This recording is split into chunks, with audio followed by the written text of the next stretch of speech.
जी, कैफेट आज के लेक्चर का आगाज करते हैं। Lecture number 44। प्रीवियस लेक्चर में रिलेटेड पार्टी का चैप्टर हमने कंप्लीट किया था।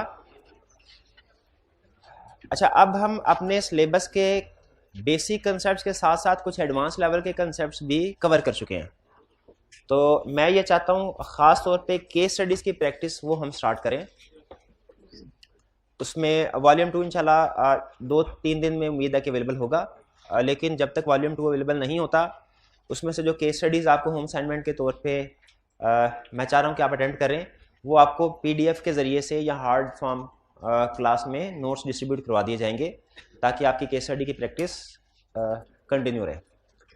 वॉल्यूम 1 में कुछ केस स्टडीज़ हैं, वो तो हम प्रैक्टिस कर ही लेते हैं, लेकिन वो सफिशिएंट प्रैक्टिस नहीं है। सफिशिएंट प्रैक्टिस के लिए ज़रूरी है कि हम आई कैप की बुक में जो केस स्टडीज़ वगैरह, उससे अलावा हट के भी पास्ट पेपर्स के जो केस स्टडीज़ उनको भी प्रैक्टिस करें। तो उसके लिए केस स्टडीज़ को सेलेक्ट करके आपके साथ शेयर किया करूँगा, आपने उनको अटैम्प्ट करना है, फिर उनकी डिस्कशन भी आपके साथ शेयर होगी। लेकिन वो डिस्कशन हो सकता है कुछ केस स्टडीज़ की क्लास में हो, कुछ केस स्टडीज़ की हो सकता है आपको क्लास से अलहदा शेयर की जाए। इसी तरह कुछ एडिशनल रिसोर्सेज भी मैं आप लोगों के लिए अरेंज कर रहा हूँ, जिनका डिफरेंट पर्पज़ है। जैसे ब्रेनस्केप आपके साथ शेयर किया, जिसका पर्पज़ क्या है कि हमारे जो कंसेप्ट्स हैं जितने भी वो याद रहे, साथ साथ रिवाइज होते रहें, आखिरी महीने में हमें जाके उन कंसेप्ट्स को याद ना करना पड़े। उसके साथ हमारा एक मेंटीमीटर आपको याद होगा, स्टार्ट में मैंने शेयर किया था। इंशाल्लाह इस वीक से हम उसको रिज्यूम कर रहे हैं। ठीक है, इस वीक से 2-3 दिन के बाद या मे बी कल से हम उसको क्लास एंड पे स्टार्ट किया करेंगे, ताकि आपके जो कंसेप्ट्स हैं जो आपने सीखे हैं, इंश्योर हो जाए कि जितने भी मेजर कंसेप्ट्स थे क्लास में आप सीख के घर जा रहे हैं। घर जाके जब आप किताब खोलें उस वक्त आपको प्रॉब्लम ना हो। इसी तरह माइंड मैप भी इसी सीरीज़ की एक कड़ी थी, जिसका पर्पज़ क्या होता है कि जब आप चैप्टर कंप्लीट कर लें, उसके बाद एक नज़र में पूरा चैप्टर रिवाइज हो जाए। वो 10 मिनट के अंदर पूरे चैप्टर के रिवीजन करने के लिए वो माइंड मैप सफिशिएंट होते हैं। उसी तरह आजकल आपसे मैंने कुछ नंबर्स लिस्ट बनवाई थी हमने, जिसका पर्पज़ ये था कि स्टडी रिलेटेड कोई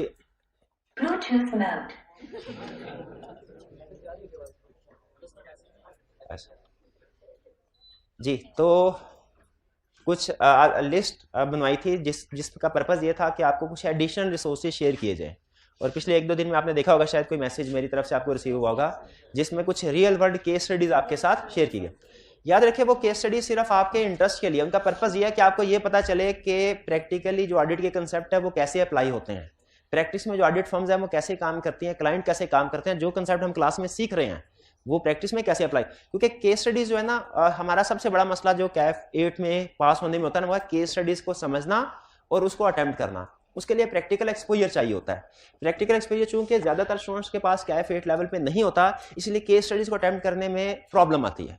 तो आपको एनालिसिस करने के लिए कि किसी भी केस स्टडी में आपने कैसे एनालिसिस करना है, सोचना कैसे है, उसके लिए आपको प्रैक्टिकल एक्सपोजर देना जरूरी होता है। तो ये जो हमारी रियल वर्ल्ड केस स्टडीज मैं आपके साथ व्हाट्सएप पे शेयर कर रहा हूँ, ये उस प्रैक्टिकल एक्सपोजर को सामने रखते हुए आपके साथ शेयर की जा रही हैं। ये आपके सिलेबस का हिस्सा नहीं है, आपको कहीं पे किसी किताब में नजर नहीं आएंगी। ठीक है, ये प्रैक्टिस में से हम उठाते हैं। डिफरेंट सोर्सेज है, मैं कहाँ से किस तरीके से उठाता हूँ, स्कैन करता हूँ, सेलेक्ट करता हूँ, वो एक अलग चीज़ है। मैं उस डिस्कशन में नहीं जाना चाहता, वो आपके लिए रेलिवेंट है। लेकिन आपके सिलेबस की हद तक जो चीज़ें आपके लिए ज़रूरी हैं वो आपके साथ फिर शेयर कर दी जाती हैं। इनमें से शायद कुछ केस स्टडी में कुछ ऐसे अल्फाज हों जो आपको समझने में प्रॉब्लम हो, क्योंकि ये बेसिकली जो यूएसए और दूसरी डेवलप कंट्रीज़ हैं वहाँ से ज़्यादातर एग्जांपल्स उठाई गई हैं। एशिया की भी एग्जांपल्स हैं, लेकिन ज़्यादातर एग्जांपल वेस्टर्न कंट्रीज़ के हैं। तो उसमें शायद लेकिन अगर किसी कोई प्रॉब्लम हो, आपको कोई वर्ड समझने में, आप वो मेरे से ना पूछेगा, क्योंकि ये सिर्फ आपको एडिशनल सपोर्ट प्रोवाइड की जा रही है आपके एनालिसिस करने के लिए कि केस स्टडी कैसे सॉल्व करने हैं।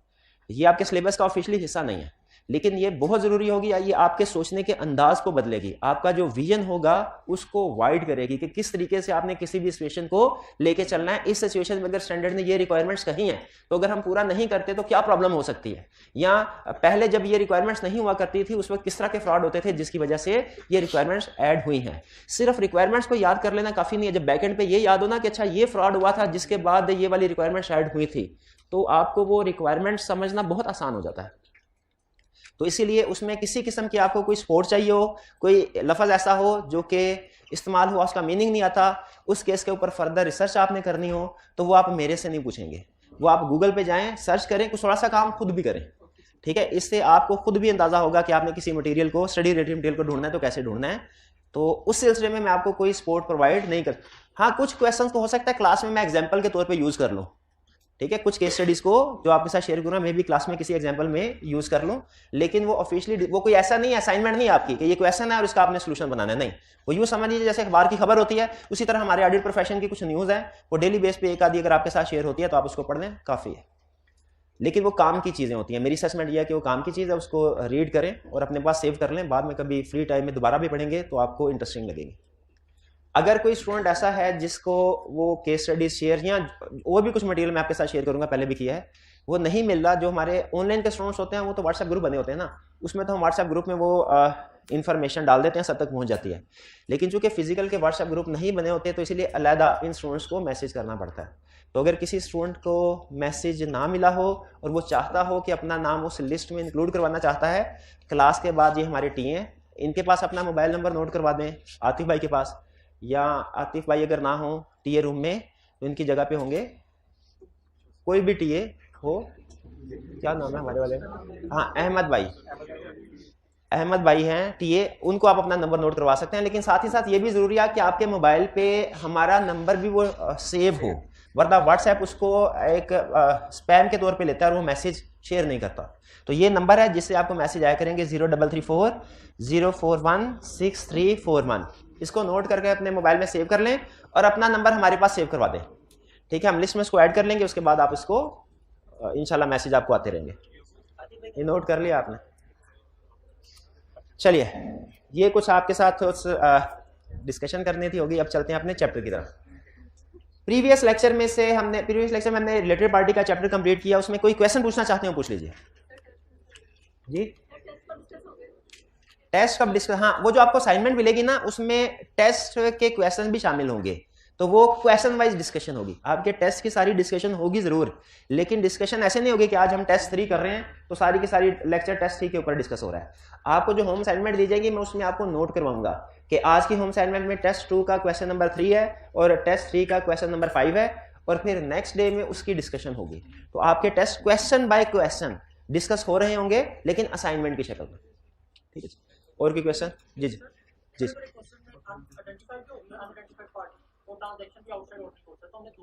हाँ शाबाश, इनका क्वेश्चन ये है कि सर रिलेटेड पार्टी के क्वेश्चन में अगर ऐसा हो कि एक अनआइडेंटिफाइड रिलेटेड पार्टी भी आइडेंटिफाई हो गई है और उसके साथ ही साथ कोई transaction outside the normal course of business भी है, तो हमने क्या लिखना है, कौन से प्रोसीजर लिखने हैं?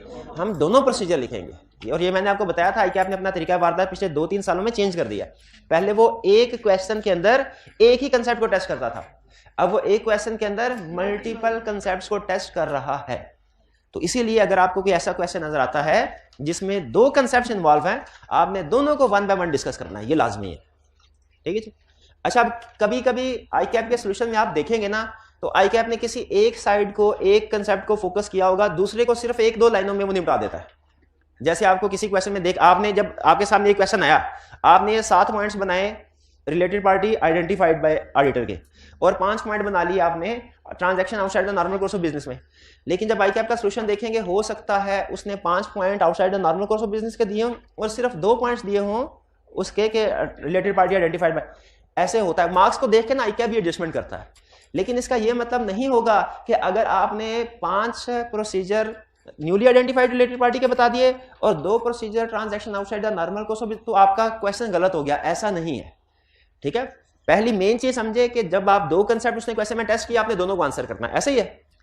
अब इसमें मार्क्स को सामने रख के हो सकता है आपकी जो दोनों कंसेप्ट को डिस्कस करने की अलाइनमेंट है या वेटेज है वो डिफरेंट हो और आईकैप की डिफरेंट हो, इससे आपका सोल्यूशन गलत नहीं होगा। अहम चीज ये है कि आपने दोनों चीजों को डिस्कस करना है। अब किसको किस डिटेल की हद तक डिस्कस करना है, यह आपकी जजमेंट होगी जो आप मार्क्स को देख के असेस करेंगे। लेकिन समटाइम्स जैसे सोल्यूशन के साथ मिसमैच होगा। मैं खुद जब क्वेश्चन सॉल्व कर रहा था मिसमैच होता, मुझे लग रहा था क्वेश्चन में ज्यादा डिस्कशन किसी और चीज की हुई थी, वो चीज ज्यादा अहम थी, उसके ज्यादा प्रोसीजर लिख दिए। दूसरे इशू की डिस्कशन कम हुई थी, उसके कम। जब सोल्यूशन देखते हैं तो वो थोड़ा डिफरेंट होता है।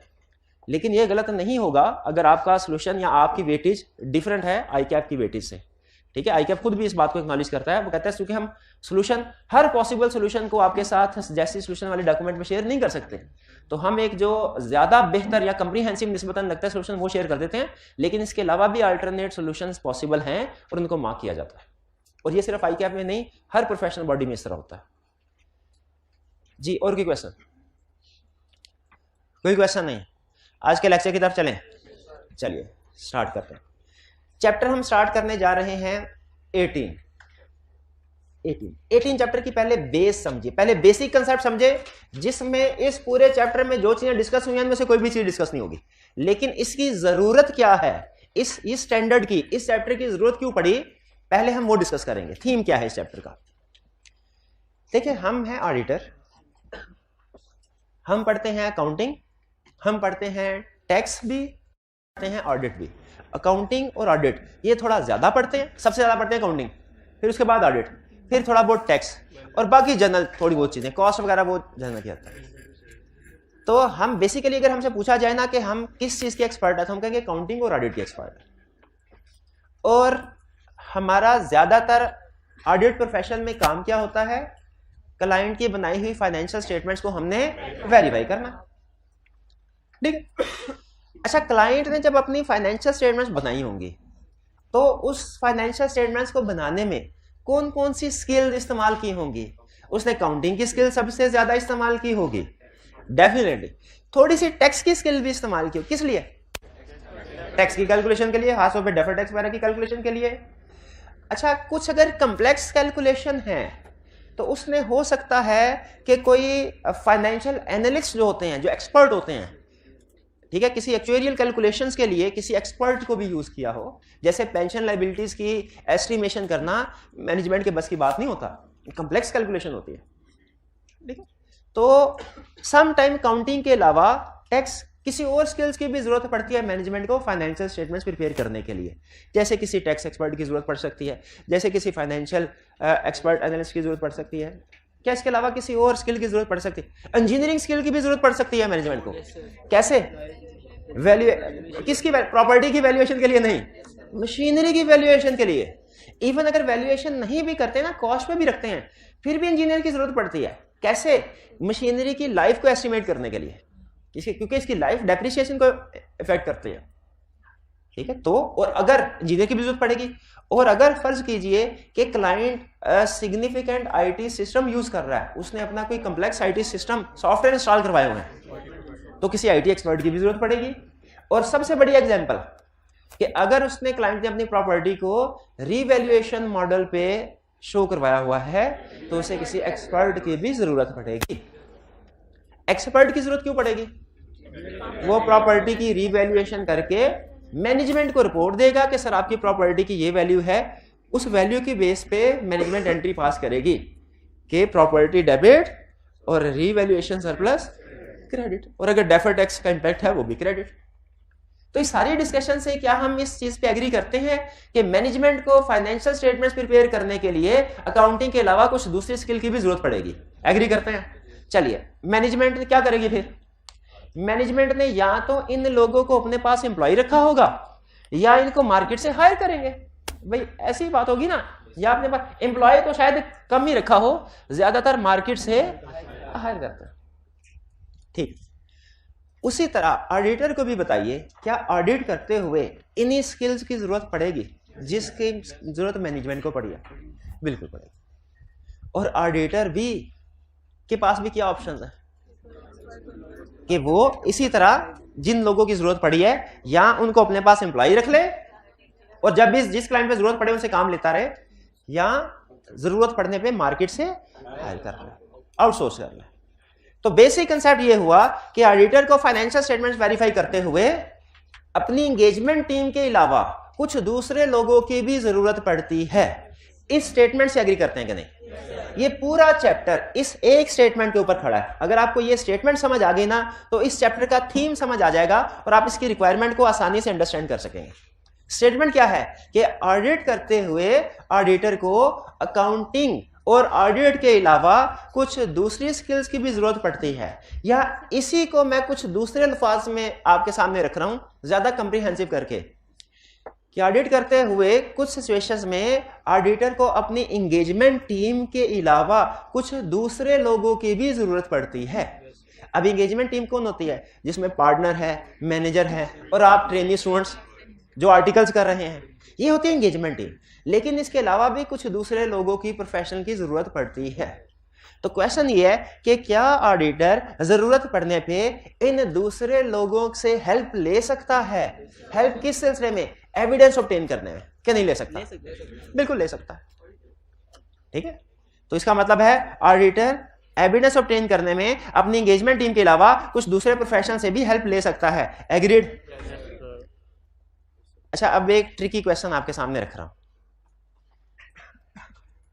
अगर ये एविडेंस ऑब्टेन करने में किसी प्रोफेशनल की जरूरत है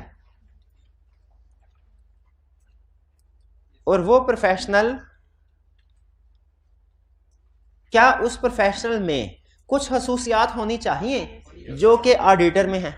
बिल्कुल है। देखिए, मेरा काम है एविडेंस, जैसे मेरा काम है आपको पढ़ाना। फर्ज कीजिए किसी वजह से मैं, कोई ऐसा टॉपिक है जो मुझे नहीं आता, कोई कैलकुलेशन ऐसी है मैथ की वो मुझे नहीं आती, तो मैं ये चाहता हूं कि ये टॉपिक मेरी बजाय कोई दूसरा टीचर पढ़ाए, तो मैं ये कर सकता हूं। लेकिन उस सूरत में मुझे ये चीज इंश्योर करनी पड़ेगी कि उस दूसरे टीचर में भी तकरीबन, सारी तो ना सही, तकरीबन वही कैरेक्टरिस्टिक्स हो जो मुझ में है। जैसे वो भी एक्सपीरियंस होना चाहिए, उसे भी अपने टॉपिक पे ग्रिप होनी चाहिए, वो घर से असाइनमेंट करके आया हो, ठीक है, और उस तरीकाकार से आपको पढ़ाए जिस तरीकाकार से मैं पढ़ाता हूं, जैसे असाइनमेंट देनी, केस स्टडी वगैरह वगैरह, डिस्कशन करना। भाई इस चीज को मानते हैं कि नहीं? तो इसका मतलब है अगर ऑडिटर ने ऑडिट करते हुए कुछ दूसरे लोगों की उसे जरूरत पड़ती है, इस दूसरे लोगों को ना स्टैंडर्ड पता है क्या नाम देता है? स्टैंडर्ड नाम देता है अदर्स। अदर्स, अदर, इस चैप्टर में जहां कहीं अदर्स लिखा है मैंने, इस चैप्टर में जहां कहीं अदर्स का वर्ड अगर आए तो इससे मुराद आपने क्या लेना है कि एंगेजमेंट टीम के अलावा ऐसे लोग जिनको ऑडिटर एविडेंस ऑब्टेन करने में यूज कर सकता है। तो स्टैंडर्ड कहता है यस। क्या स्टैंडर्ड हमें इस चीज की इजाजत देता है? इसका आंसर है यस, स्टैंडर्ड हमें इसकी इजाजत देता है। लेकिन वो कहता है, याद रखिए, एक लाइन कहता है जिसकी वजह से ये चैप्टर निकला, उस एक लाइन से कहता है आप अदर से हेल्प ले सकते हैं एविडेंस ऑब्टेन करने में, लेकिन उन अदर्स में वही खसूसियात होनी चाहिए जो आप में है। अच्छा, एग्जैक्टली नहीं होंगी, ये भी स्टैंडर्ड कहता है, एग्जैक्टली नहीं होंगी, लेकिन उतनी ही निस्बतन, तकरीबन उतनी ही होनी चाहिए जितनी आप पे। और अगला कंसेप्ट सुनिएगा, जितनी खसूसियात कम होती जाएंगी ना अदर्स में, उतना ही आप उनका इस्तेमाल भी कम करते जाएंगे, या उनके काम के ऊपर चेकिंग उतनी ही ज्यादा करनी पड़ेगी। ठीक है, और दो बड़ी कैरेक्टरिस्टिक्स क्या हैं? एक इंडिपेंडेंस और एक कॉम्पिटेंस, ये दोनों होनी चाहिए। तो ये, अच्छा, ये है मेन थीम, ये मेन कंसेप्ट है। इस चैप्टर की सारी समरी अगर आप कहें सर 2 लाइनों में बता दे, तो वो 2 लाइनें ही है कि हम ऑडिट करते हुए कुछ दूसरे प्रोफेशनल से जो हमारी टीम का हिस्सा नहीं है हेल्प ले सकते हैं, इसलिए कि हमें ऑडिट करते हुए बाज़ औक़ात कुछ ऐसी स्किल्स की जरूरत पड़ती है जिनका ताल्लुक अकाउंटिंग और ऑडिट से नहीं है, तो हम ऐसे वक्त में किसी दूसरे प्रोफेशनल से हेल्प ले सकते हैं। लेकिन इस सूरत में हमने पहले ये चीज इंश्योर करनी है कि इस दूसरे पर्सन जिसको यूज कर रहे हैं इसमें तकरीबन वही कैरेक्टरिस्टिक्स हों जो हमारे पास है, और अगर उससे कम कैरेक्टरिस्टिक्स हैं इसमें, तो जितनी कैरेक्टरिस्टिक्स कम होती जाएंगी ना, हमने उतना ही या तो इनसे काम कम करवाना है या इनके ऊपर कंट्रोल, रिव्यू उतना ज्यादा, निगरानी इनके काम की उतनी ज्यादा करते रहना। ये समरी है पूरे चैप्टर की। फिर इसके बाद आगे चलते हैं, अगला क्वेश्चन, इस कंसेप्ट को मजीद डिटेल में सीखते हैं कि ऑडिट में ऐसा कैसे पॉसिबल है, किन सिचुएशन में ऐसा होता है कि हमें अपनी टीम के अलावा कुछ दूसरे लोगों की जरूरत पड़े। देखिए, एग्जांपल्स तो बहुत सी हैं, लेकिन इस चैप्टर की हद तक 2 एग्जांपल्स बड़ी हैं, लेकिन मैं आपको बाकी एग्जांपल भी शेयर कर देता हूं रिवीजन पर्पस के लिए कि कब हमें अपनी टीम के अलावा कुछ दूसरे लोगों की जरूरत पड़ सकती है। इसकी पहली एग्जांपल है प्रीडिसेसर ऑडिटर। वो भी हमारी टीम का हिस्सा तो नहीं है, लेकिन क्या हमें उसकी जरूरत पड़ सकती है?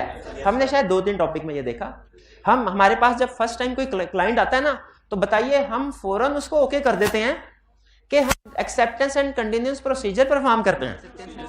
एक्सेप्टेंस एंड कंटिन्यूअस प्रोसीजर क्या होते हैं? ये प्रोसीजर होते हैं कि एवेल्युएट करना, हमें इस क्लाइंट को एक्सेप्ट करना चाहिए कि नहीं करना चाहिए, हमें इस क्लाइंट को एक्सेप्ट करना चाहिए कि नहीं करना। एग्जाम्पल तो वैसे अजीब सी है, सिर्फ कंसेप्ट बिठाने के लिए दे रहा हूं। जिस तरह शादी का डिसीजन करने से पहले दोनों पार्टीज एक्सेप्टेंस प्रोसीजर परफॉर्म करते हैं ना, क्योंकि अगर गलत फैसला हो जाए तो सारी उम्र भुगतना पड़ता है। तो याद रखिए, इस डिसीजन के गलत होने में इतना रिस्क नहीं है जितना रिस्क इस डिसीजन के गलत होने में है कि एक ऑडिट फर्म एक गलत क्लाइंट को एक्सेप्ट कर ले।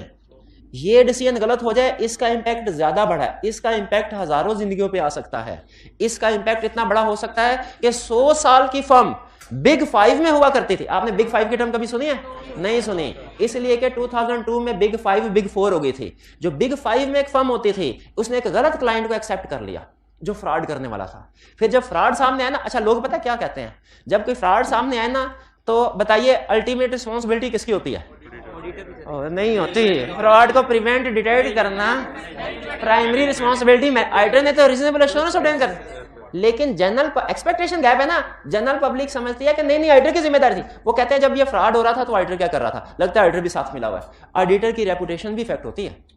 तो इसीलिए याद रखें, जब कभी कोई क्लाइंट हमारे सामने आता है, हमने फौरन यस नहीं करना, पहले क्या करना, एक्सेप्टेंस प्रोसीजर परफॉर्म करने हैं। एक्सेप्टेंस, उसे sometime acceptance and continuous procedure भी। एक्सेप्टेंस एंड कंटीन्यूअस प्रोसीजर का मकसद क्या होता है? ये डिसाइड करना कि ये क्लाइंट इस काबिल है कि नहीं कि हम इसका ऑडिट करें। हर क्लाइंट इस काबिल नहीं होता कि उसका ऑडिट किया जाए, हर क्लाइंट इस काबिल नहीं होता कि उसको हम सर्विस प्रोवाइड करें, ये ज़हन में रखिएगा, ठीक है। अच्छा, अब वो ये एक्सेप्टेंस का डिसीजन करने के लिए क्लाइंट के बारे में कुछ इंफॉर्मेशन चाहिए होगी। बेहतरीन सोर्स ऑफ इंफॉर्मेशन क्या है जो उस वक्त हमें प्रोवाइड कर? Predecessor auditor. तो ये हमारी टीम का हिस्सा नहीं है, देखिए कंसेप्ट मैच हुआ टीम का, लेकिन हमारे ऑडिट में हमें हेल्प करता है, ठीक। ये अदर्स में आया, ठीक है। इसके अलावा और क्या एग्जांपल हो सकती हैं? और एग्जांपल होती है एक एक्सपर्ट, जैसे वैल्यूअर है। जैसे एक्सपर्ट में जितने भी एक्सपर्ट है सारे इस कैटेगरी में आ जाते हैं। जैसे वैल्यूअर है, जैसे लॉयर है, शाबाश लॉयर की अच्छी एग्जांपल दी आपने। वैल्यूअर है, लॉयर है, टैक्स प्रैक्टिशनर भी इसमें आ सकते हैं, आईटी एक्सपर्ट हैं, प्रॉपर्टी वैल्यू इंजीनियर, ये सारी एग्जांपल्स, इनको हम एक नाम दे देते हैं क्या? एक्सपर्ट का। एक्सपर्ट से मुराद अकाउंटिंग और ऑडिट के अलावा किसी भी फील्ड का एक्सपर्ट हो उसे हम कहेंगे एक्सपर्ट। इसके भी हेल्प ले सकते हैं। अच्छा सुनिए, इंटरनल ऑडिटर का कभी नाम सुना है आपने? इंटरनल ऑडिटर कौन होता है? अच्छा, अब मैं आपको एक बात बताता हूं, प्रैक्टिस की। आपको पता है सम टाइम इंटरनल ऑडिटर ज्यादा कंपिटेंट होता है एक्सटर्नल ऑडिटर से। और आपको यह पता है कि हमेशा इंटरनल ऑडिटर का नॉलेज, एक्सपीरियंस उस कंपनी के बारे में जिसका हम ऑडिट कर रहे हैं हमेशा ज्यादा होता है। लेकिन आपको यह पता है कि इसके बावजूद भी नॉलेज भी समटाइम ज्यादा है, नॉलेज भी उसका ज्यादा है, समटाइम कंपिटेंस भी लेवल भी ज्यादा है, वो जनरल पब्लिक उसके ऊपर एतबार नहीं करती। क्यों नहीं करती? हमारा और उसका काम, हमारा और उसका तरीकाकार तकरीबन एक जैसा होता है, एक्सटर्नल ऑडिट और इंटरनल ऑडिट का। वो हमारा, हम प्रैक्टिस में क्या करते हैं, वो हमारा पेटी भाई है। पेटी भाई समझ ना, जैसे पुलिस वाले कहते हैं पेटी, वो हमारा पेटी भाई है। लेकिन उसके बावजूद काम भी तकरीबन वही, वो भी टेस्ट ऑफ डिटेल करता है, हम भी टेस्ट ऑफ डिटेल करते हैं, वो भी टेस्ट ऑफ कंट्रोल करता है, हम भी टेस्ट ऑफ कंट्रोल करते हैं, वो भी एनालिटिकल प्रोसीजर परफॉर्म करता है, हम भी एनालिटिकल प्रोसीजर परफॉर्म, वो भी रिस्क असेसमेंट करता है, हम भी रिस्क असेसमेंट करते हैं। लेकिन उसके बावजूद ये सारे काम कर रहा होता है डायरेक्टर्स के लिए, हम ये सारे काम कर रहे होते हैं शेयर, क्योंकि शेयर होल्डर कहते हैं हमें इस बंदे की रिपोर्ट में एतबार नहीं है, इंटरनल ऑडिटर की। क्यों एतबार नहीं है? ये इंडिपेंडेंट नहीं है, ये डायरेक्टर्स के अंडर काम कर रहा है, डायरेक्टर्स इसकी सैलरी के बारे में डिसीजन, तो ये हो सकता है अंडर इन्फ्लुएंस हो जाए। लेकिन मुझे बताइए, यहां पे एक क्वेश्चन है कि अगर एक काम इंटरनल ऑडिटर ने किया हुआ है, एग्जैक्टली वही काम हमने भी करना है, आप क्या करेंगे? आप उसके काम को कंप्लीटली इग्नोर करके जीरो से खुद करेंगे, या कोशिश करेंगे उसने जो काम करके जो कंक्लूजन वगैरह आइडेंटिफाई किए हुए हैं हम भी उनको टेकअप कर लें, उसके वर्क को यूज करने की कोशिश करेंगे? बिल्कुल करेंगे, ठीक है। स्टैंडर्ड हमें इसकी इजाजत भी देते, लेकिन इसके कुछ रूल है। इसका मतलब है हम जो कहते हैं ना अदर से मुराद वो लोग जो हमारी टीम का हिस्सा नहीं है लेकिन उनसे हम हेल्प ले सकते हैं। उनमें एक्सपर्ट तो शामिल है ही, उनमें प्रीडिसेसर ऑडिटर शामिल है ही, उनमें इंटरनल ऑडिटर भी शामिल है, उसमें कुछ और भी एग्जांपल है, लेकिन वो भी हमने पढ़ी नहीं। तो जब पढ़ेंगे ना तब मैं आपको रिकॉल करवा दूंगा कि अदर्स का हमने कंसेप्ट पढ़ा था, उसमें ये भी शामिल है, ठीक। अच्छा, अब इस चैप्टर पे आ जाते हैं। इस चैप्टर में ये सिखाया हुआ है कि आप अपने ऑडिट में अगर अदर्स को यूज करते हैं, या यूं कह लें अदर्स के वर्क को यूज करते हैं, तो वो अदर्स क्या क्या है, इस चैप्टर की हद तक क्या क्या है, और आप उनके वर्क को कैसे यूज कर सकते हैं। अदर्स हैं दो, जो इस चैप्टर में डिस्कस हुए। एक है इंटरनल ऑडिटर, एक है एक्सपर्ट। एक है इंटरनल ऑडिटर, एक है एक्सपर्ट। दोनों में जो बेसिक डिफरेंस है ना वो ये है, नहीं है दोनों इंडिपेंडेंट, दोनों में से कोई भी नहीं है। एक्सपर्ट भी अगर क्लाइंट ने एंगेज किया हो ना, क्लाइंट ने, तो वो इंडिपेंडेंट नहीं है, वो क्लाइंट का एम्प्लॉई है एक तरह से। और इंटरनल ऑडिटर भी इंडिपेंडेंट नहीं है। फर्क ये नहीं है। जो बड़ा फर्क है ना दोनों में, इस चैप्टर में दो लोग यूज हुए अदर्स में। कौन कौन से? इंटरनल ऑडिटर और एक्सपर्ट। इन दोनों में जो बड़ा फर्क है वो ये, इंटरनल ऑडिटर वही काम करता है जो हम करते हैं और एक्सपर्ट कोई और काम करता है। यानी इंटरनल ऑडिटर के काम की इच्ची बिची हम चेक कर सकते हैं। इच्ची बिची समझते हैं? मतलब छोटा छोटा काम भी उसका चेक कर सकते हैं। एक्सपर्ट के काम की इच्ची बिची चेक नहीं कर, मोटा मोटा चेक कर सकते हैं इसके काम को, लेकिन डिटेल में चेक नहीं कर सकते। भाई ये फर्क समझ आ रहा है आपको? इंजीनियर की कैलकुलेशन कौन सी है, कौन से फार्मूले उसने लगाए हैं, कौन से टूल इस्तेमाल किए हैं, उसके अगर आप टूल्स देखें। मेरा दोस्त बैंकर था, वो बाज़ लोन देते हैं ना, तो मशीनरी की जिस क्लाइंट को लोन देते हैं उसकी मशीनरी की वैल्यूएशन रिपोर्ट बनती है। कहता है इंजीनियर है, उनकी आप टूल्स देख लेना, हैरान हो जाए कि वो किस किस तरीके से वैल्यूएशन करते हैं। मशीन को कंजर पिंजर खोल के रख देते हैं और फिर उसके बाद वैल्यूएशन कर रहे होते हैं। तो हम उसके एक्सपर्ट के काम में हमें कुछ भी नहीं पता, ठीक है, मतलब डिटेल नॉलेज नहीं है, बेसिक नॉलेज शायद हो, डिटेल नॉलेज नहीं है, लेकिन इंटरनल ऑडिटर के वर्क का डिटेल। इसलिए दोनों की रिक्वायरमेंट्स में आगे चल के कुछ थोड़ा फर्क भी आएगा, ये ज़हन में रखिएगा। और वो फर्क किस वजह से आएगा? सिर्फ इस वजह से कि ऑडिटिंग स्टैंडर्ड ये कहते हैं कि इंटरनल ऑडिटर के वर्क को आप ज्यादा डिटेल में चेक करो क्योंकि कर सकते हो, एक्सपर्ट के वर्क को ज्यादा डिटेल में चेक जरूर करना है। ये नहीं कि चेक ही नहीं करना, चेक जरूर करना है एक्सपर्ट के वर्क को, लेकिन ज्यादा डिटेल में नहीं करना। क्यों भला? क्योंकि कर नहीं सकते ज्यादा डिटेल में। ये बेसिक डिफरेंस आएगा। तो फिर सारी डिस्कशन के बाद मुझे बताइए, ये जो चैप्टर है चैप्टर 18, इसकी जरूरत क्यों पेश आई? ये समझ आ गया आपको? क्योंकि हमें अपने ऑडिट में कुछ ऐसे लोगों की जरूरत पड़ती है, कुछ ऐसे लोगों की हेल्प की जरूरत पड़ती है जो हमारी टीम का हिस्सा नहीं है, लेकिन एविडेंस कलेक्ट करने में हमारे लिए यूजफुल साबित होते हैं। उनमें से इस चैप्टर में दो डिस्कस हुए हैं। कौन कौन से?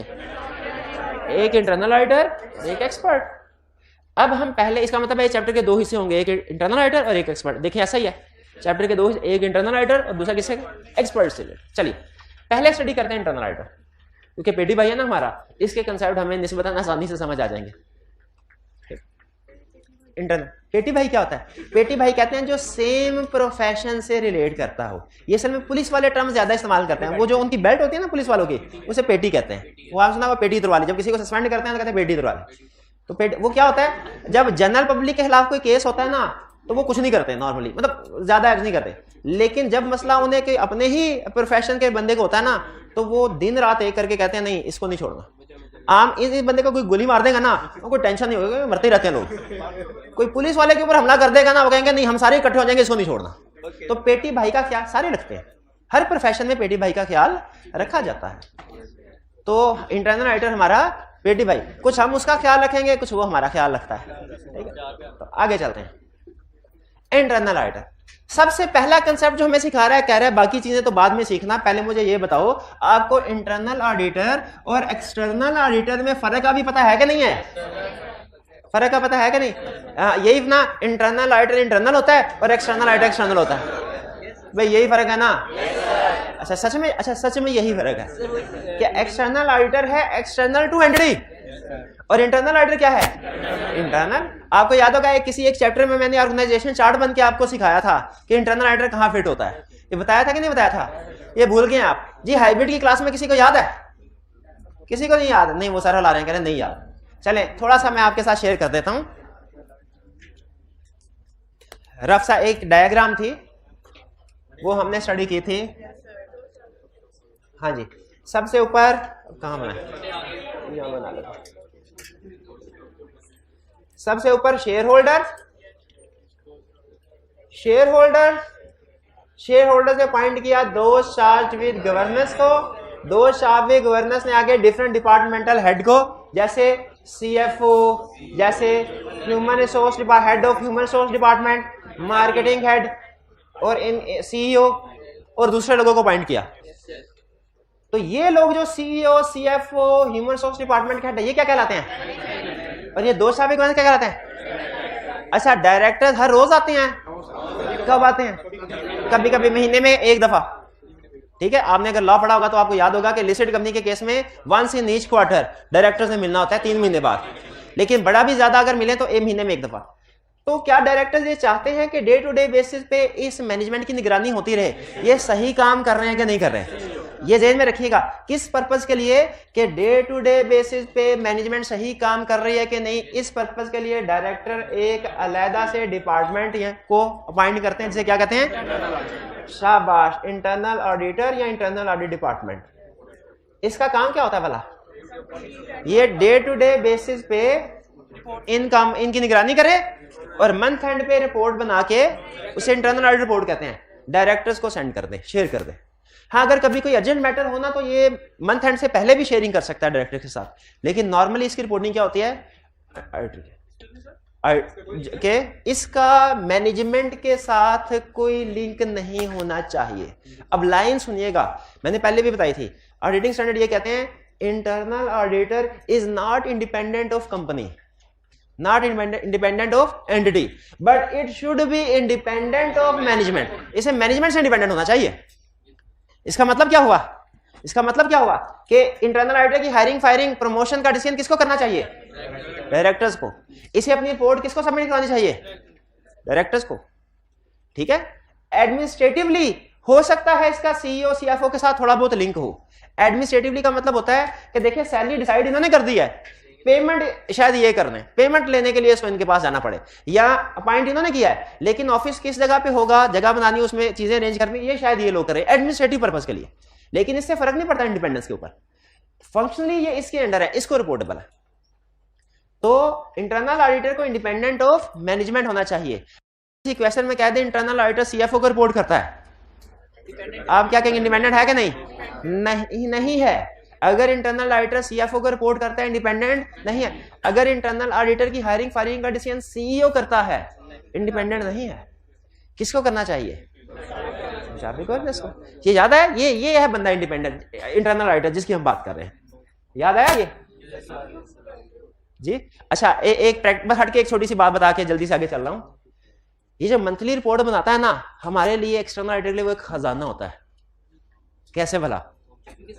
हम इसने सारा साल इनके काम को चेक किया ना।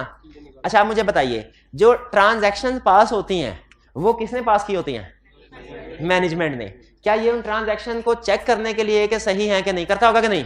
उसके लिए टेस्ट ऑफ डिटेल परफॉर्म करता होगा कि नहीं? बिल्कुल करता है। अच्छा, मुझे बताइए, कंट्रोल डिजाइन इंप्लीमेंट करना किसकी रिस्पॉन्सिबिलिटी है? मैनेजमेंट की। क्या कंट्रोल सही डिजाइन इंप्लीमेंट हुए कि नहीं, इसकी मॉनिटरिंग ये करता होगा कि नहीं? करता होगा। अच्छा, मॉनिटरिंग करने के लिए टेस्ट ऑफ कंट्रोल परफॉर्म करता होगा कि नहीं? करता होगा। इसका मतलब है टेस्ट ऑफ डिटेल। अच्छा, मुझे बताइए, एक तो होती है ना हमारी एनुअल फाइनेंशियल स्टेटमेंट जिसका हम ऑडिट कर रहे हैं। अगर आपने लॉ पढ़ा हो या वैसे आपको प्रैक्टिस का अंदाजा हो तो आपको पता होगा कि एक हाफ ईयरली फाइनेंशियल स्टेटमेंट भी बनती हैं और क्वार्टरली फाइनेंशियल स्टेटमेंट बनती है। मुझे बताइए, क्वार्टरली फाइनेंशियल स्टेटमेंट हम नहीं देखते, हाफ ईयरली फाइनेंशियल स्टेटमेंट को हम ऑडिट नहीं करते, लेकिन क्या जब ये मैनेजमेंट क्वार्टरली या हाफ ईयरली फाइनेंशियल स्टेटमेंट बनाती होंगी, एक दफा इंटरनल ऑडिटर वाला उसको एग्जामिन करता होगा कि नहीं करता होगा? और इसमें एनालिटिकल प्रोसीजर परफॉर्म करता होगा कि नहीं, कि फर्स्ट क्वार्टर में सेल्स इतनी थी, सेकंड क्वार्टर में इतनी ज्यादा क्यों हो गई? कहीं ऐसा तो नहीं सीईओ अपना बोनस लेने के चक्कर में सेल्स को बढ़ा रहा है? विद इन द ऑर्गेनाइजेशन भी ये चेकिंग हो रही थी। कौन कर रहा होता है? Internal auditor. तो इंटरनल ऑडिटर जब तकरीबन वही काम कर रहा है जो एक्सटर्नल ऑडिटर ने करने हैं। ठीक है, फर्क सिर्फ यह है कि हम वो काम कर रहे होते हैं शेयर होल्डर्स के लिए और ये वो काम कर रहा होता है डायरेक्टर्स के लिए। जैसे मॉनेटरी पॉलिसी किया है पाकिस्तान में, स्टेट बैंक का भी कोई रिप्रेजेंटेटिव इसको देख रहा होगा, लेकिन कोई आईएमएफ का बंदा भी देख रहा होगा। पर्पस दोनों का एक ही है, लेकिन appointing authority, reporting authority different है। उसी तरह पर्पस इंटरनल ऑडिटर का भी वही जो एक्सटर्नल ऑडिटर, फर्क सिर्फ ये है कि हम काम करते हैं शेयर होल्डर्स के अंडर, उसकी अपॉइंटमेंट, और इंटरनल ऑडिटर किसके अंडर काम करता है? तो ये जो मंथली रिपोर्ट करता है ना, उसमें अगर टेस्ट ऑफ डिटेल्स में कोई मिस स्टेटमेंट सामने आई है, इंटरनल ऑडिटर डायरेक्टर को बता देता है। टेस्ट ऑफ कंट्रोल्स में कोई वीकनेसेस अगर सामने आई हो, इंटरनल ऑडिटर डायरेक्टर्स को बता देगा। क्यों? क्योंकि अल्टीमेटली डायरेक्टर की भी जिम्मेदारी है सुपरवाइजर के कंट्रोल्स अच्छे हों। इसी तरह अगर फाइनेंशियल इंफॉर्मेशन को एग्जामिन करते हुए कोई गड़बड़ नजर आए, ये इंटरनल ऑडिटर डायरेक्टर्स को बता देगा। कैसे बताएगा? रिपोर्ट की शक्ल में। अब खुद सोच के मुझे बताइए, अगर हम ऑडिट करने के लिए जाएं, वहां पे हमें पता चले इंटरनल ऑडिटर ने रिपोर्ट बनाई हुई है, तो हमें रेडीमेड वीकनेसेस नहीं मिल जाएंगी, हमें रेडीमेड मिस स्टेटमेंट्स नहीं मिल जाएंगे, हमें रेडीमेड जो इसने एनालिसिस किए होंगे और डॉक्यूमेंट्स बनाए होंगे वो नहीं मिल जाएंगे। हम सबसे पहला काम यही करते हैं, इसके साथ जाके सबसे पहले जो ऑर्गेनाइजेशन में हम जिससे हेलो हाई करते हैं ना, पहले अकाउंट्स डिपार्टमेंट में जाके, अकाउंट्स डिपार्टमेंट में हमारी फॉर्मेलिटी होती है, बस जाके उधर गए हेलो। लेकिन जिसके साथ बैठ के गपशप लगाना शुरू, और इससे हमारी सबसे बड़ी जरूरत पता क्या होती है, सर अपनी मंथली रिपोर्ट दे दीजिए हमें। ये रिपोर्ट देते हैं, उसमें जो वीकनेसेस होती हैं वो सारी कॉपी पेस्ट करके मैनेजर से कहते हैं सर ये देखे कितना काम किया हमने। मैनेजर कहता है मैंने भी आर्टिकल्स किए हैं, मुझे भी पता है ये काम कहाँ से, इतने कम वक्त में इतना ज्यादा काम कैसे होता है। लेकिन बहरहाल देखें, पर्पज एक है तो वो सारी इंफॉर्मेशन हमसे रेलिवेंट है, हम उसको यूज कर सकते हैं। स्टैंडर्ड ने से मना नहीं किया, तो बिल्कुल यूज कर सकते हैं। तो ये है इंटरनल। भाई अब समझ आ गया इंटरनल ऑडिटर कौन होता है? ठीक है, आज हमने दो टर्म सीखी क्या, एक पेटी भाई क्या होता है ये सीखा, और दूसरा क्या सीखा, इंटरनल ऑडिटर का एक्सपर्ट भी सीख लिया, एक्सपर्ट भी सीख लिया। तीन टर्म्स जी। क्या इंटरनल ऑडिटर मिस स्टेटमेंट खुद ठीक नहीं कर सकता?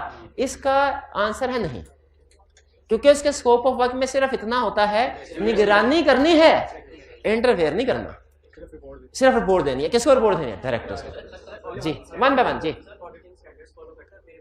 शाबाश शाबाश, ये अब सोचना शुरू हुए हैं, क्या ऑडिटर अपनी रिपोर्ट में ऑडिटिंग स्टैंडर्ड्स फॉलो करता है? इसका जवाब आप बताइए। इसका जवाब है यस, लेकिन ये वो वाले ऑडिटिंग स्टैंडर्ड नहीं होते जो हम फॉलो करते हैं। ये हम जो फॉलो करते हैं वो आईएसए एक्सटर्नल ऑडिटिंग के होते हैं, ये जो फॉलो करते हैं ये इंटरनल ऑडिटिंग के होते हैं। इनका एक इंस्टीट्यूट है जो इंटरनल ऑडिटिंग के स्टैंडर्ड इशू करता है, institute of internal auditor IIA। ठीक है, ये एक बाकायदा क्वालिफिकेशन है। ठीक है, लाजमी नहीं है कि हर इंटरनल ऑडिटर क्वालिफाइड हो, मतलब प्रेस्क्राइब नहीं, लेकिन एक अच्छी क्वालिफिकेशन माना जाता है अगर आपने IIA से सर्टिफिकेशन की हो। तो बहरहाल ये स्टैंडर्ड इसके जरूर होते हैं, होने भी चाहिए, लेकिन वो स्टैंडर्ड नहीं होंगे जो, क्योंकि हमारा तरीका का, जैसे सबसे बड़ा फर्क उन स्टैंडर्ड में पता है किस चीज का है? सबसे बड़ा फर्क रिपोर्ट का। हमारी रिपोर्ट का फॉर्मेट कुछ और होता है, उनकी रिपोर्ट का प्रेस्क्राइब फॉर्मेट ही कोई नहीं है। वो कहते हैं भाई डायरेक्टर से पूछो जिस तरह की रिपोर्ट वो चाहते हैं ना उस तरह का फॉर्मेट बना लो। जबकि हमारी रिपोर्ट का फॉर्मेट लॉ ने भी दिया है, ISAs में भी दिया हुआ है कि एक्सटर्नल ऑडिटर जब रिपोर्ट इशू करेगा ये फॉर्मेट होगा। तो ये सारी डिस्कशन के बाद मुझे बताइए कि आपको समझ आ गई कि इंटरनल ऑडिटर कौन है? क्लियर हो गया? अच्छा, तो फिर अब मैं समझाऊंगा नहीं, आपसे क्वेश्चन पूछूंगा, अगर आपने जवाब दे दिए तो इसका मतलब कंसेप्ट समझ आ गया आपको। बताइए इंडिपेंडेंट, अगर हम कंपैरिजन करें इंटरनल ऑडिटर एक्सटर्नल ऑडिटर का, कौन इंडिपेंडेंट, एक मिनट है, कौन इंडिपेंडेंट ऑफ एंटिटी है? External auditor independent of entity है। ठीक है, internal auditor independent of entity नहीं है, लेकिन इसे इंडिपेंडेंट ऑफ मैनेजमेंट होना चाहिए। तो इसका मतलब एक्सटर्नल ऑडिटर मोर इंडिपेंडेंट है। दूसरा अपॉइंटमेंट, एक्सटर्नल ऑडिटर की अपॉइंटमेंट कौन करता है? Share holder. इंटरनल ऑडिटर की अपॉइंटमेंट कौन करता है? दो शाबाश, शाबाश, बेहतरीन। क्वालिफिकेशन, क्या एक्सटर्नल ऑडिटर की क्वालिफिकेशन प्रेस्क्राइब्ड है? यस, एक्सटर्नल ऑडिटर की क्वालिफिकेशन प्रेस्क्राइब्ड है। क्या क्वालिफिकेशन? Chartered accountant. ये जेन में रखिएगा, पाकिस्तान में चार्टर्ड अकाउंटेंट ही ऑडिट कर सकते हैं, थोड़ा सा ऑडिट CMS भी कर सकते हैं, लेकिन ज्यादातर ऑडिट कौन? Chartered accountant. तो एक्सटर्नल ऑडिट के लिए क्वालिफिकेशन प्रेस्क्राइब्ड है, इंटरनल ऑडिट के लिए क्वालिफिकेशन प्रेस्क्राइब्ड नहीं। आप प्रैक्टिकली जाएंगे इंटरनल ऑडिट डिपार्टमेंट में, आपको FA पास लोग भी काम करते नजर आएंगे। तो इंटरनल ऑडिट वालों के लिए क्वालिफिकेशन रिकमेंडेड है। ये कहा जाता है कि अगर वो अच्छे क्वालिफाइड लोग होंगे ना इंटरनल ऑडिट वाले, तो इंटरनल ऑडिट डिपार्टमेंट की इफेक्टिवनेस उतनी ही ज्यादा होगी। रिकमेंडेड, लेकिन रिक्वायर्ड नहीं है, रिक्वायर्ड नहीं। नेक्स्ट, स्कोप या ऑब्जेक्टिव। इसमें दो चीजें हैं स्कोप या ऑब्जेक्टिव में। पहली चीज ये कि स्कोप या ऑब्जेक्टिव इनका डिसाइड कौन करता है, और दूसरी चीज इनके स्कोप या ऑब्जेक्टिव में क्या क्या चीजें शामिल होती हैं। तो मुझे बताइए, एक्सटर्नल ऑडिटर का स्कोप कौन डिसाइड करता है भला? Law, ISAs, even share holder भी डिसाइड नहीं करते, लॉ और ISA। और इंटरनल ऑडिटर का स्कोप कौन डिसाइड करता है? डायरेक्टर। शाबाश। यानी इसका मतलब यह हुआ कि अगर शेयर होल्डर या मैनेजमेंट हम एक्सटर्नल ऑडिटर से कहें कि ये 2 काम करो और ये 3 काम छोड़ दो, तो हम उनकी बात मानेंगे एक्सटर्नल ऑडिटर? नहीं, हम कहेंगे भाईजान हमारा स्कोप किसने डिसाइड किया है? लॉ ने। लॉ ने जो जो चीजें कहा है वो हम वेरीफाई करेंगे।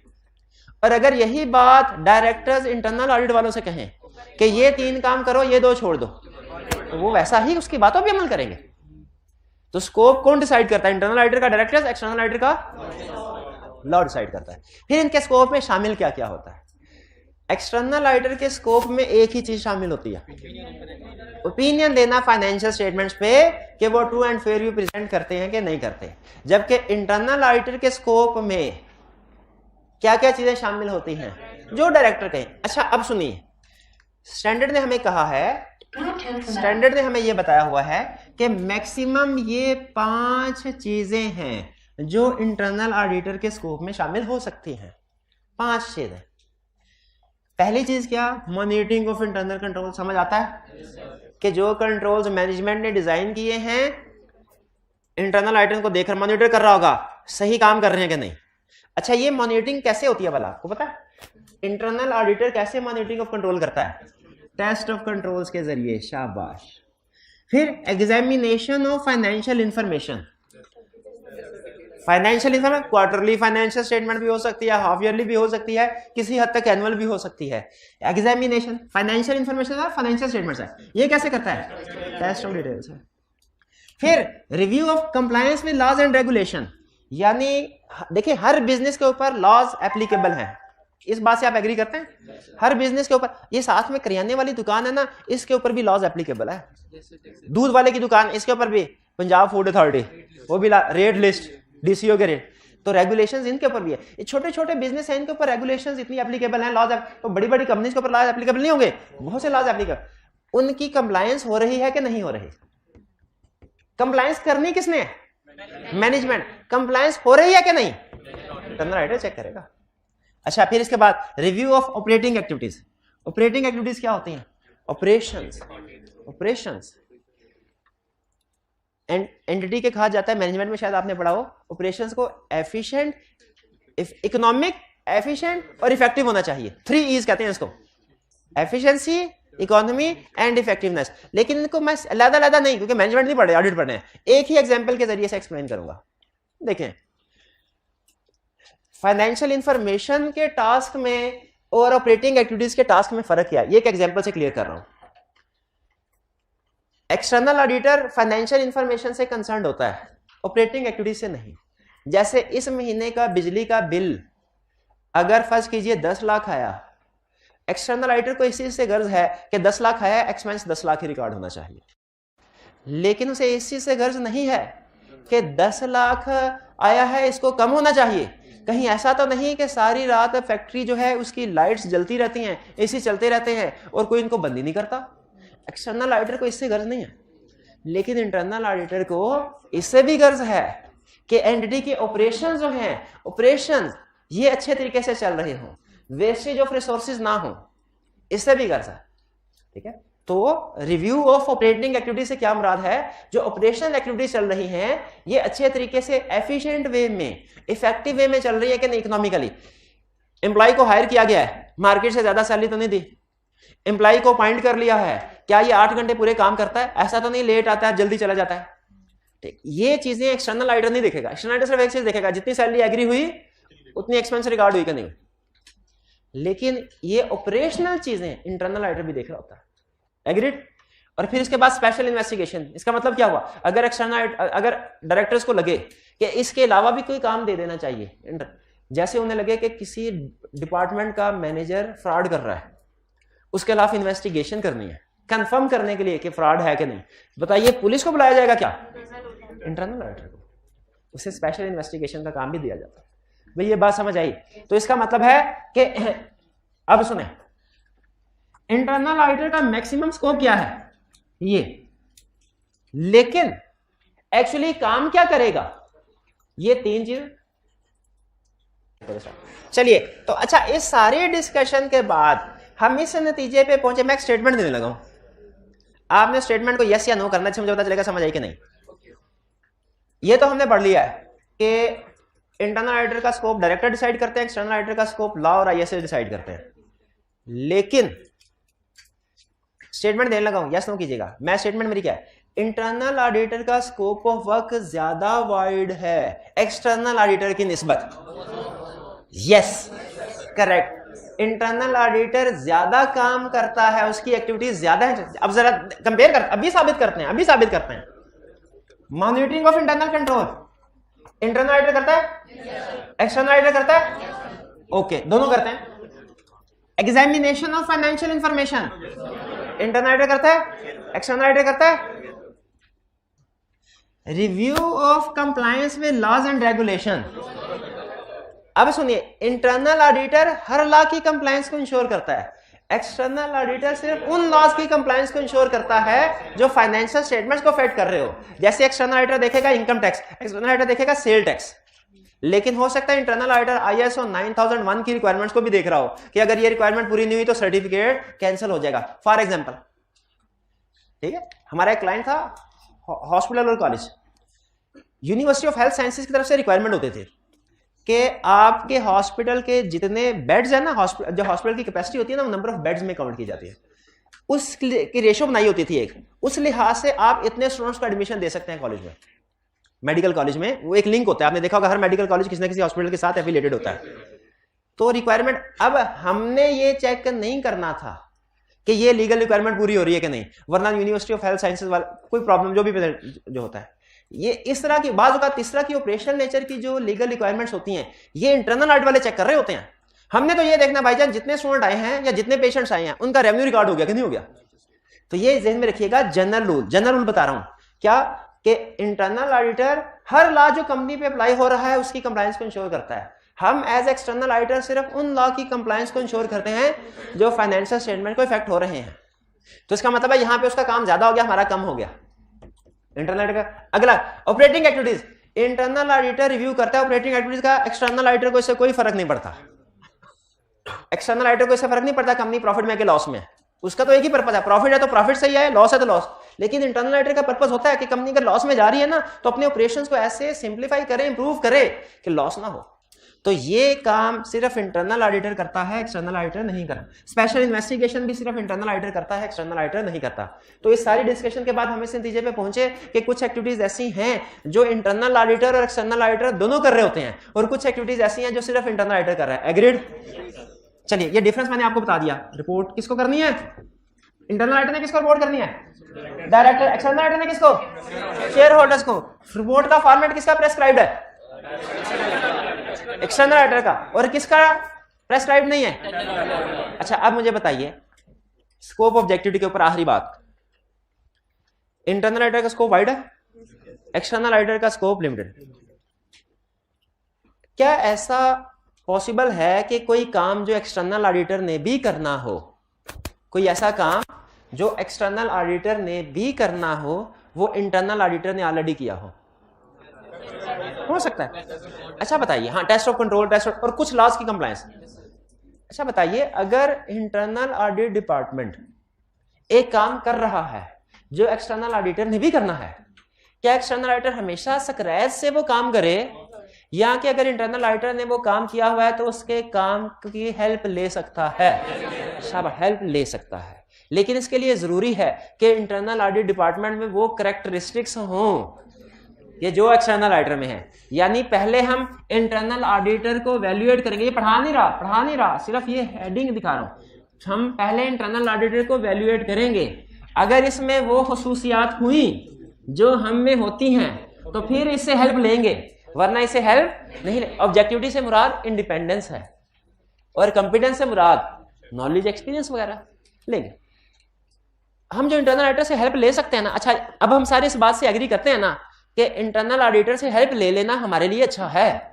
इंटरनल ऑडिटर से हेल्प, और स्टैंडर्ड भी इसकी इजाजत देता है, लेकिन स्टैंडर्ड इसकी इजाजत देता है कंडीशनल। कंडीशनल इजाजत का मतलब क्या है कि भाई अगर इंटरनल ऑडिटर ऐसा ऐसा ऐसा है ना तो फिर इसकी हेल्प ले लो, वरना इसकी हेल्प नहीं लेनी। कैसा कैसा? इंडिपेंडेंट है, कॉम्पिटेंट है, सिस्टमैटिक एंड डिसिप्लिनरी अप्रोच है तो फिर ले लो। लेकिन एक ज़हन में रखें, आखिरी बात इसको खत्म। इंटरनल ऑडिटर से हम हेल्प ले सकते हैं, आप सारे इस बात पे एग्री करते हैं ना? हेल्प ली जा सकती है दो तरह से। आपने बताना है कौन सा तरीका आपको पसंद आया। पहला तरीका हेल्प लेने का, हाँ पहला प्यार से, दूसरा ज्यादा प्यार से। पहला तरीका प्यार से। ये कैसे?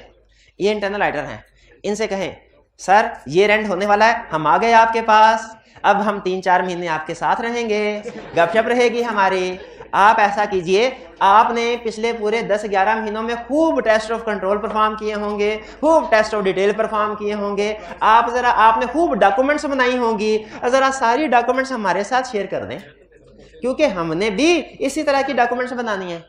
ये कहेंगे सर प्रॉब्लम ही कोई नहीं, हम 11 महीनों से आप ही का तो इंतजार कर रहे थे, हमें पता था आप हर साल आते हैं और जो रिपोर्ट हमने डायरेक्टर्स को दी होती है और जो डॉक्यूमेंटेशन होती है आप मांगते हैं, ये आपके लिए डॉक्यूमेंट्स हाजिर हैं, ये लीजिए डॉक्यूमेंट्स। इसे कहते हैं using the work of internal auditor, using the work of internal auditor. अच्छा, दो अल्फाज हैं, दोनों में से जो फर्क ढूंढ लेगा ना वो उसने समझ लीजिए इस चैप्टर की सबसे टेक्निकल चीज समझ ली। दो अल्फाज में फर्क, पहला फर्क using the work of internal auditor, दूसरा यूजिंग इंटरनल ऑडिटर।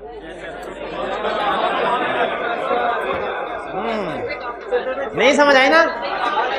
अब सुने, अगली दफा फिर हम गए, हमने कहा आ गए हम 11 महीनों के बाद, अब हम 3-4 महीने आपके साथ ही रहेंगे। इसने कहा सर ठहरे, मैं अभी डॉक्यूमेंट्स लेके आया। हमने कहा डॉक्यूमेंट्स को छोड़ो, तुम आ जाओ। हम तुमसे यही काम करवाएंगे, लेकिन अपनी डायरेक्शन, अपनी सुपरविजन, अपने रिव्यू में। देखें इसमें दोनों में फर्क है। फर्क देखिए, यहां से कंसेप्ट दो हिस्सों में निकलता है, ये ज़हन में रखिएगा।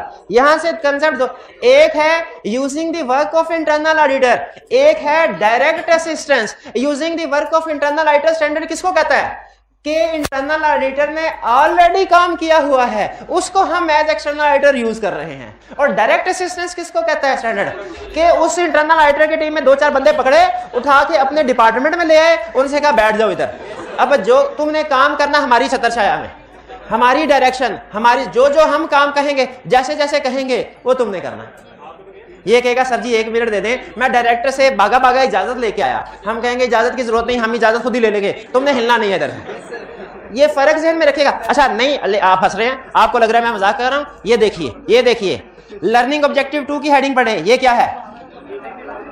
आज हमने सिर्फ लर्निंग ऑब्जेक्टिव 1 पढ़ा है, घर जाके आपने सिर्फ लर्निंग ऑब्जेक्टिव 1 पढ़ना है, लेकिन लर्निंग ऑब्जेक्टिव 2 की हेडिंग पढ़े क्या कर रहा है? Using the work of internal audit function. Internal audit function का मतलब इंटरनल डिपार्टमेंट है, उसके वर्क को यूज करना। और लर्निंग ऑब्जेक्टिव 3 की हेडिंग पढ़े यूजिंग द इंटरनल, उसके वर्क को नहीं, यूजिंग द इंटरनल। अच्छा किस लिए?